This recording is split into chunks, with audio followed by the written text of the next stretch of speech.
오늘 제목을 한번 같이 읽겠습니다. 시작. 복음에 대한 오해와 정당한 반응. 우리 교회도 이 은행에서 일하는 분들이 꽤 많으신데요. 미국에서 은행에서 일하는 분들에게 $100짜리 가짜 지폐를 분별하는 방법을 훈련을 시킨다고 합니다. 그게 사실 별거 아니에요. 진짜 $100짜리를 만져보게 하는 거예요.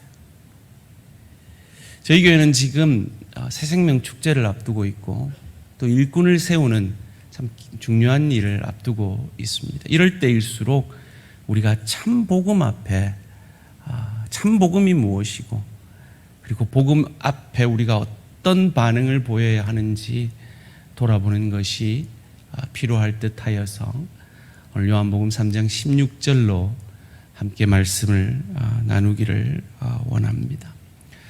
신학자들에게 성경의 모든 구절들이 다 사라지고 성경을 한마디로 요약할 수 있는 구절이 무엇일까라고 물었을 때 대부분의 신학자들이 오늘 본문을 꼽는다고 합니다. 성경이 뭡니까? 구약과 신약 아닙니까? 구약은 무엇에 관한 책입니까? 오실 메시아, 구원자에 관한 약속의 말씀이죠. 신약은요, 오신 메시아, 구원자에 관한 약속의 말씀, 그리고 다시 오실 그 구원자에 관한 약속의 말씀입니다. 이 약속의 말씀이 성경 한 구절에 농축되어 있는데 그것이 바로 우리가 읽은 오늘 본문입니다. 요한복음 3장 16절이죠. 하나님이 세상을 이처럼 사랑하사 독생자를 주셨으니 이는 그를 믿는 자마다 멸망하지 않고 영생을 얻게 하려 하심이라. 여러분, 이 한 구절에 하나님의 사랑이 농축되어 있고 복음의 기쁜 소식이 농축되어 있어요. 하나씩 뜯어볼까요? 이 하나님의 이 사랑의 근원이 누구인지가 나옵니다. 하나님이 사랑의 범위가 나와요. 이 세상을, 그 사랑의 크기도 나옵니다. 이처럼 사랑의 선물도 나와요. 독생자를, 사랑의 행동도 나옵니다. 주셨으니, 그냥 말로만 하지 않았다는 겁니다. 그리고 사랑의 수혜자도 나옵니다. 누구든지. 그리고 사랑의 통로, 그 사랑을 어떻게 받을 수 있는가도 나옵니다. 믿는 자들은. 사랑의 약속도 나와요. 멸망치 않고 사랑의 수혜도 나옵니다. 영생을 얻으리라. 그리고 이 모든 사랑을 주시는 대상이 누구냐? 바로 오실 메시아, 오신 메시아 예수 그리스도이심을 말하고 있습니다. 그런데 여러분, 방금 요한복음 3장 16장을 읽을 때 감동하셨습니까? 감격하셨습니까? 혹 그러지 못했다면 우리가 복음에 대해서 뭔가 오해하고 있기 때문은 아닐까요? 제가 원래 오늘 본문의 제목을 복음이란 무엇인가라고 정했었어요. 그런데 좀 더 묵상하면서 복음에 대한 오해 때문에 우리가 복음이 무엇인지를 간구하고 복음에 대한 감격이 우리 가운데 점점 줄어드는 것이 아닌가 하는 생각이 들어서 제목을 바꾸었습니다. 특별히 세 가지의 복음에 대한 오해가 있는 것 같습니다. 첫 번째는 사랑의 크기예요. 오늘 본문으로 말하면 이처럼. 두 번째는 사랑의 통로예요. 믿는 자마다. 세 번째는 사랑의 수혜예요. 영생을 얻으리라.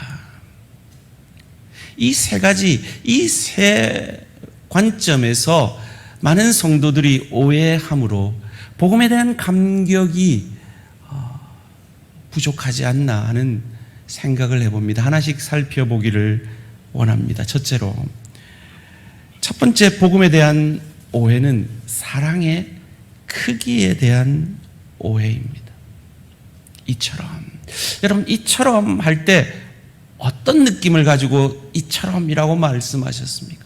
보통 우리는 이만큼이라는 느낌으로 말하지 않습니까? 기복신앙과 이 번영신앙으로 인해서 많은 그리스도인들이 우리가 받는 구원은 기본적인 복이고 그 복에 더해서 이만큼 물질적 축복을 받고 이만큼 건강적 축복을 받고 이만큼 자녀 잘됨의 축복을 받고 이만큼 내 소원이 이루어지는 복을 받는 것이 그래야만 하나님이 나를 사랑하시는 것이라고 오해하고 있다는 것입니다. 아닙니다. 저와 여러분은 그것과 아무 상관없이 이미 이만큼 예수 그리스도로 말미암아 독생자를 주시는 만큼 하나님의 사랑과 복을 받은 자인 것을 믿으시기를 주님의 이름으로 축원합니다. 옆 사람에게 이렇게 고백하십시다. 예수로 말미암아 우리는 이미 복 받았습니다. 왜요? 독생자가 우리 안에 있잖아요.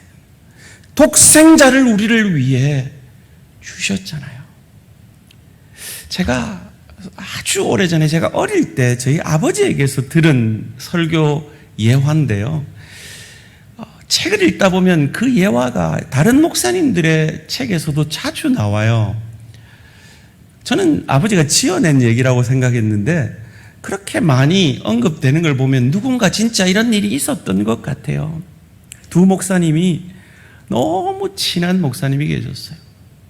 한 분은 아들이 5명이고 한 분은 자녀가 없는 거예요. 이 자녀 없는 목사님이 농담 삼아 5명이나 있으니 나한테 하나 주게나 그랬답니다. 뭐 그러지 뭐 하고는 누구를 줄까 하고 애들 자는데 방에 들어가서 하나씩 살펴봤대요. 첫째는 장남이라 안 되고, 둘째는 우리 집에서 제일 똑똑해서 안 되고, 셋째는 우리 집에서 제일 잘생겨서 안 되고, 넷째는 너무 병약해서 안 되고, 다섯째는 너무 귀여워서 안 되겠더래요. 제가 지금 어릴 때 들은 예화인데 이게 너무 생생하게 기억나는 거 보면요, 아버지가 드디어 6째인 나를 주려고 하나 보다, 뭐 이렇게 들었던 것 같아요. 그때 이 목사님이 깨달았답니다. 정말 하나님의 나를 향한 사랑은 놀랍구나. 그냥 주는 것도 못 주겠는데 나를 살리기 위해 아들을 죽이시면서까지 단 하나 있는 그 독생자 아들. 여기서 이 독생자라는 건 피조물로서의 독생자가 아니에요. 자기의 분신과도 같은 독생자예요. 그것을 요한복음 1장 18절에서는 이렇게 언급을 하고 있습니다. 본래 하나님을 본 사람이 없으되 아버지 품속에 있는 독생하신 하나님이 나타나셨느니라. 말씀이 육신이 되었다라는 그 고백이 바로 본인이 하나님이 이 예수를 통해 나타났다는 겁니다. 그런데 우리는 왜 이 놀라운 독생자를 주시는 이처럼 나를 사랑하시는 그 사랑이 때로 느껴지지 않고 감사가 되지 않을까요? 이것이 정말 감사가 되려면 내가 어떤 존재인데 그런 사랑을 받았는가를 알아야 합니다. 그것을 깨닫게 하기 위해서 요한복음 8장에 보면 예수님이 가늠한 다 잡혀온 여인에 대한 이야기가 나오죠. 예수님이 말씀하시잖아요. 너희 중에 죄 없는 자가 돌로 치라. 이 말을 하시고 예수님은 땅바닥에 글을 쓰십니다. 그런데 재미난 장면이 요한복음 8장 9절에 나와요. 그들이 이 말씀을 듣고 양심의 가책을 느껴 누구로부터 시작하여? 어른으로부터 시작하여 젊은이까지 하나씩 나가고 오직 예수와 그 가운데 섰는 여자만 남았더라. 참 재미나죠. 왜 어른부터 돌을 내려놓고 떠났을까요? 여러분, 살아보니까요, 제가 어르신들 앞에서 참 죄송한 말인데요, 살수록 내가 죄인이라는 것, 내 죄가 쌓여가더라고요. 살수록 인간의 죄의 무게는 쌓여가기 때문에 그 어른이 먼저 찔려 그 돌을 내려놓고 떠나지 않았나 하는 생각이 듭니다. 바로 그것입니다. 내가 이 독생자를 주시기까지 사랑할 만한 존재가 아니었다는 겁니다. 누가복음 14장에 보면 예수님이 천국 잔치 비유를 합니다. 그리고 그 주인이 초청을 했는데 바쁘다고 그 초청에 응하지 않은 사람들에 대해서 분노하여 이렇게 말합니다. 누가복음 14장 21절 말씀입니다. 종이 돌아와 주인에게 그대로 고하니 이에 집 주인이 노하여 그 종에게 이르되 빨리 시내 거리와 골목으로 나가서 가난한 자들과 몸 불편한 자들과 맹인들과 저는 자들을 데려오라 하니라. 여러분, 우리는 율법에 민감하지 않기 때문에 오늘 본문이 충격이 안 되는데요, 이 말은 그 시대 사람들에겐 충격이었어요. 여기 언급된 모든 사람들은 그들이 가진 장애로 말미암아 성전에 들어갈 수 없는 자들이었어요. 바로 우리가 그와 같은 자들이라는 겁니다. 우리가 아직 죄인 되었을 때, 하나님의 원수 되었을 때 구원의 초청을 받은 자라는 그 감격이 있을 때 우리는 비로소 이처럼 독생자를 주시기까지 사랑하시는 그 사랑이, 내가 형편이 좀 어려워도, 내가 좀 건강이 어려워도, 내가 좀 자녀들이 어려워도, 내가 좀 내 소원의 기도가 응답됨이 더뎌도 내가 예수로 말미암아 구원 얻었다는 이 자체가 참 축복임을 고백하게 되어질 줄 믿습니다. 사도 바울이 그랬잖아요. 자기의 죄인됨을 말년에 고백합니다. 나는 죄인 중에 괴수다. 그 고백과 함께 그는 이렇게 고백합니다. 내가 예수를 아는 이 예수 믿는 도 외에는 모든 것을 배설물로 똥으로 여긴다 그랬습니다. 무슨 말입니까? 세상 그 어떤 축복이 내게 없어도 복음이 믿어지는, 예수 그리스도가 나의 주로 고백되어지는 이 구원의 믿음이 가장 큰 축복이요, 가장 큰 하나님의 우리를 향한 사랑임을 바울이 고백하고 있는 것입니다. 사랑하는 성도님들, 혹 경제적으로 어려우십니까? 혹 건강에 어려움이 있으십니까? 혹 자녀들을 향하여서 애태우는 마음이 있으십니까? 혹 여러분의 소원이 더디 이루어지고 있습니까? 그럼에도 불구하고 저와 여러분이 예수를 나의 주로 고백한 이 고백이 내게 허락된 하나님의 가장 큰 복임을 믿으시기를 주님의 이름으로 축원합니다. 우리가 언제 이 복을 받았습니까? 로마서 3장 23절 말씀입니다. 모든 사람이 죄를 범하였으며 하나님의 영광에 이르지 못하다니. 나는 부자가 아니라, 나는 몸이 연약해서, 나는 자녀들이 부덕해서, 나는 내 소원이 잘 이루어지지 않아서 절망하지 마십시오. 여러분 이미 세상 가장 큰 축복인 이처럼 독생자를 선물로 받은 하나님의 영광스러운 자녀들임을 믿으시기를 주님의 이름으로 축원합니다. 두 번째로 우리가 이 복음에 대한 오해는 사랑의 통로에 대한 오해를 하는 것 같아요. 맞습니다. 믿음으로 구원을 얻는다 그랬습니다. 그런데 이 믿음이 내가 내 의지로 믿어진 것이 아니라 전적인 하나님의 은혜로 성령께서 내 안에 들어오시는, 성령을 선물로 주시는 그 은혜의 결과로 내가 믿음을 고백하게 되었다는 것을 오해할 때 우리는 이 복음에 대한 감격이 사라지게 됩니다.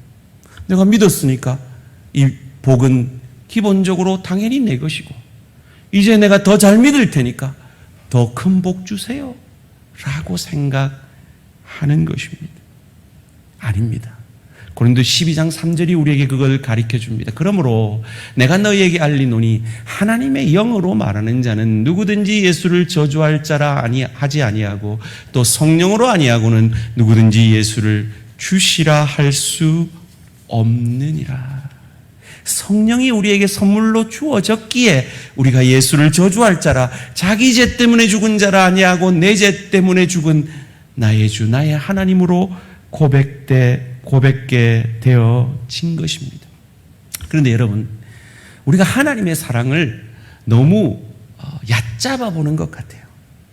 마치 하나님이 봐라, 내가 내 아들 너한테 주기까지 그래서 그 아들 부활해서 구원의 길 열어놨대.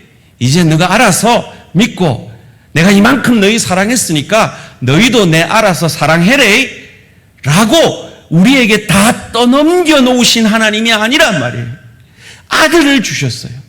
독생자를 주시기까지 우리를 사랑하셨어요. 그러면 어떻게 하시겠어요? 은혜로 성령을 선물로 주셔서 그 예수를 주로 고백케 하고 신분적 구원을 얻은 우리에게 수준적 구원으로 우리 안에 계신 성령의 열심으로 이끌어 가실 것이라는 것이요. 이 하나님의 크신 열심과 열정을 오늘 본문이 우리에게 말하고 있다는 겁니다. 그것을 바울은 에베소 2장 8절 9절에서 이렇게 말합니다. 너희는 그 은혜에 의하여 믿음으로 말미암아 구원을 받았으나 이것이 너희에게서 난 것이 아니요 하나님의 선물이라. 행위에서 난 것이 아니니 이는 누구든지 자랑하지 못하게 함이라. 전적인 은혜의 선물로 주신 이 구원의 은혜, 자랑할 것 없고 오직 감사할 것만 있는 줄 믿습니다. 이사야 7장에 보면 아주 재미난 이야기가 나와요. 이스라엘 군과 아람 군대가 연합해서 유다를 침공하러 옵니다. 이때 유다의 왕이 아하스 왕입니다. 두렵고 떨리죠. 그래서 하나님 앞에 도움을 구합니다. 하나님 도와주세요. 그때 하나님이 도우시겠다고 약속하시면서 주신 말씀이, 그 징표가 아주 재미납니다. 이사야 7장 14절 말씀 함께 읽겠습니다. 시작. 그러므로 주께서 친히 징조를 너희에게 주실 것이라. 보라, 처녀가 잉태하여 아들을 낳을 것이요 그의 이름을 임마누엘이라 하리라. 아멘. 여러분, 이 약속은 600년 뒤에 이루어져요. 그런데 전쟁은 내일 있단 말이에요. 내일 있을 전쟁의 승리의 징표를 달랬더니 600년 뒤에 이루어질 말씀을 주는 거예요. 이 무슨 말입니까? 이 요아스 왕은 유다 지파예요. 이 요아스 왕을 통해서 오실 메시아가 오셔야 하기 때문에 이 요아스가 죽어버리면 오실 메시아가 올 수 없는 거예요. 그와 마찬가지로 저와 여러분이 예수의 영으로, 예수로 말미암아 구원을 받았으니 하나님이 저와 여러분의 인생과 가정과 일터와 미래를 책임지심을 믿으시기를 주님의 이름으로 축원합니다. 그것이 지금 당장 눈에 보이지 않고 600년 뒤처럼 너무나 멀게 보일 수는 있습니다.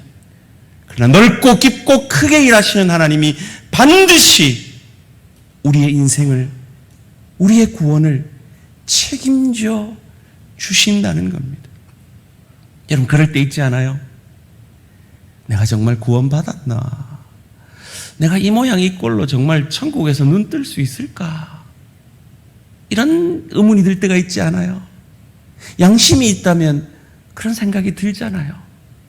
그래요.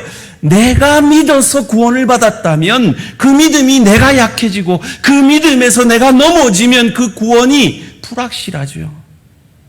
그러나 하나님의 열심이 우리 안에 성령을 선물로 주시고 그 구원의 일을 시작하셔서 그리스도 예수의 날까지 그 구원을 이루실 것이라면 저와 여러분의 구원은 확실함을 믿으시기를 주님의 이름으로 축원합니다. 이것이 우리의 구원의 확신의 근거입니다. 이것이 우리가 흔들릴 때마다 다시 마음을 잡고 하나님과 그 하나님 나라를 위해 주의 교회를 위해 헌신할 수 있는 이유인 것입니다. 세 번째 오해는 사랑의 수혜에 대한 오해입니다. 영생을 얻으리라.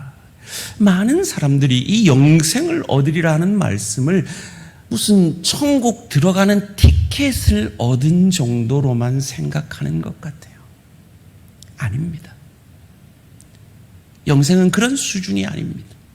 구원은 그런 수준이 아닙니다. 혹 이 자리에 내가 천국은 가야 되겠으니까 천국행 티켓은 내가 주일 성수하고 11조하고 그래서 그냥 잘 유지해야 되겠다 이런 마음으로 이 자리에 예배하고 계신 분들이 계시다면 여러분 오해하고 계신 겁니다.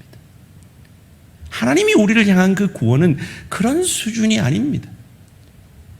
여기서 영생을 얻으리라 하는 이 영생이 무엇인지를 요한복음 17장 3절이 이렇게 말합니다. 영생은 곧 유일하신 참 하나님과 그가 보내신 자 예수 그리스도를 아는 것이니라. 여기서 안다는 말은 머리로 안다는 말이 아닙니다. 여기서 안다는 이 원문을 동일하게 쓰는 원문이 마리아가 남자를 알지 못하며 부부가 서로를 깊이 알아가는 그 알미입니다.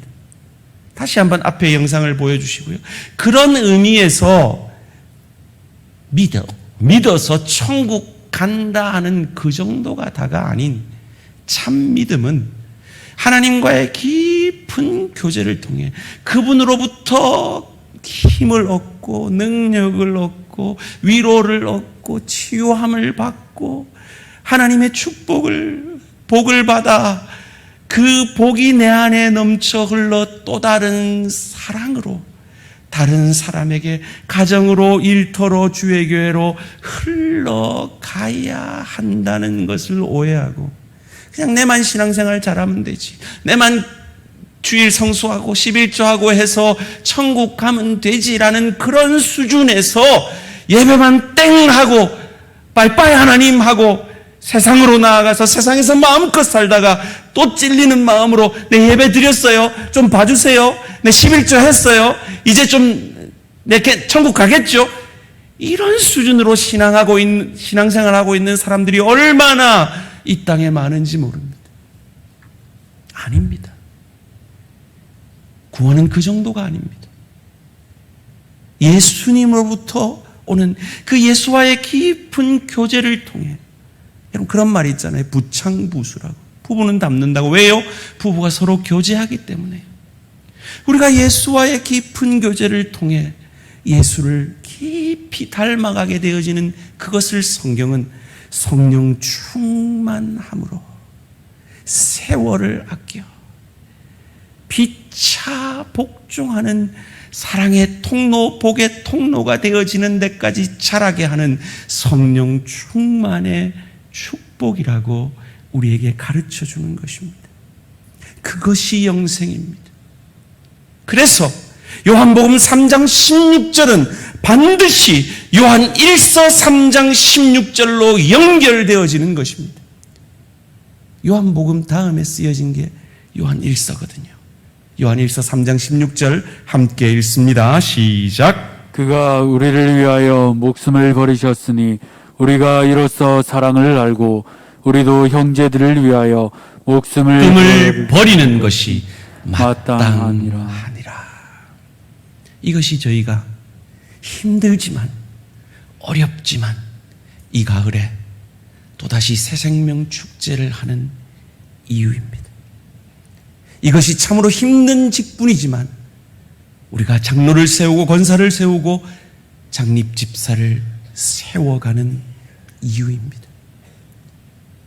복의 통로, 은혜의 통로가 되어짐으로 내가 받은 그 사랑이 또 다른 사랑으로 형제들에게 드러나게 되어지며 복의 통로, 은혜의 통로가 되어지는 그것.